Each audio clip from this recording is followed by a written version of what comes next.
So, how does a system that's designed for absolute safety end up making catastrophe a part of its daily routine?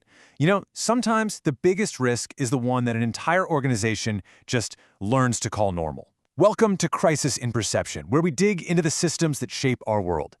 For this explainer, we're diving into Barbara Moran's incredible book, The Day We Lost the H-Bomb. It's this amazing, detailed account of one of the scariest nuclear weapons disasters in history. Just imagine that for a second. A totally clear, quiet morning, and then that. This one sentence from the book just drops us right into the middle of the chaos, right at the exact moment everything went terribly wrong. Okay, so let's set the scene.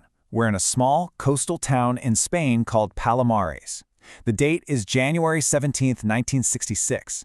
And for all the people on the ground and out on the water, this day started just like any other. Our main eyewitness here is a guy named Francisco Simo Orts. He's a 38-year-old shrimp fisherman.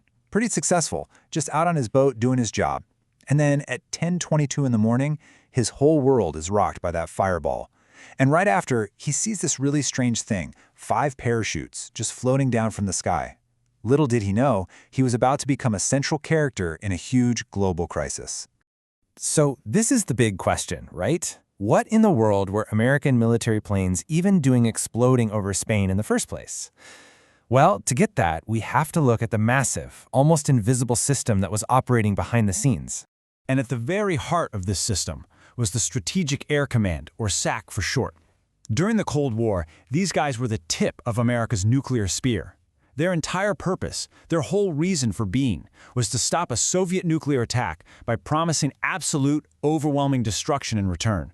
And this was not some passive sit-around-and-wait kind of job. The commander, who basically built SAC from the ground up, General Curtis LeMay, he drilled this relentless philosophy into everyone, constant readiness. His words right here just perfectly capture that vibe he created, a machine that was always preparing for nuclear war. For SAC, there was no such thing as peacetime. Every single day was war. And this really gets to the core logic of the Cold War. And it sounds a little bit crazy to us today. The whole idea was that the only way to prevent a nuclear war was to make it completely, totally unwinnable for the other side. So SAC's bomber flights, loaded up with nukes, were this constant, very visible message to the Soviets that basically said, don't even think about it. But here's where things get really interesting and where our main theme starts to come into focus. How do you take this incredible, world-ending danger and turn it into a regular 9-to-5 job? Well, you make it routine. I want you to think about it like this, a factory assembly line, right? Every step is practiced, it's standardized, it's efficient. The whole process just becomes normal.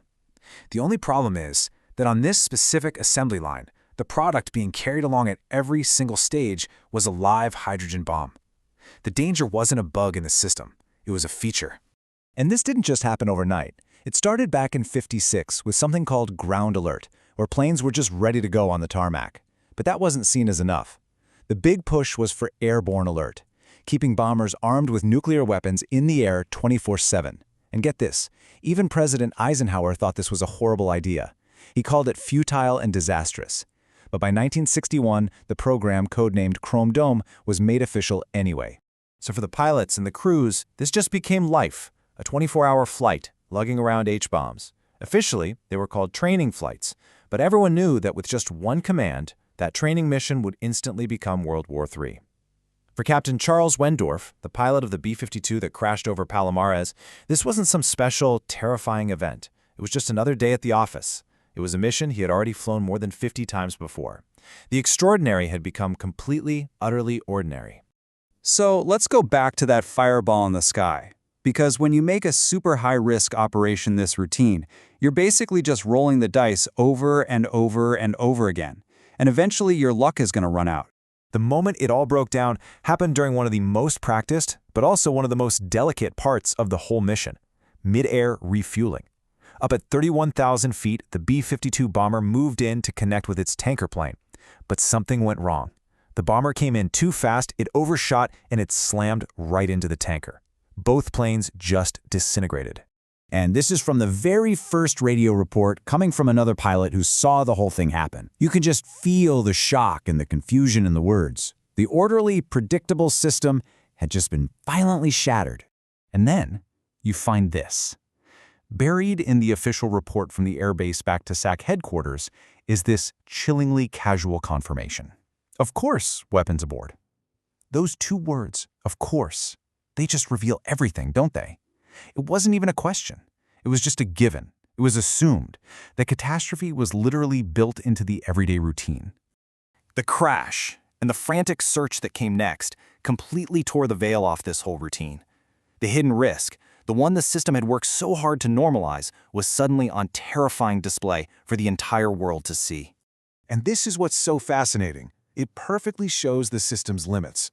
On one side, you have the entire U.S. Navy, with all their advanced technology, submarines, the whole shebang, scouring the ocean.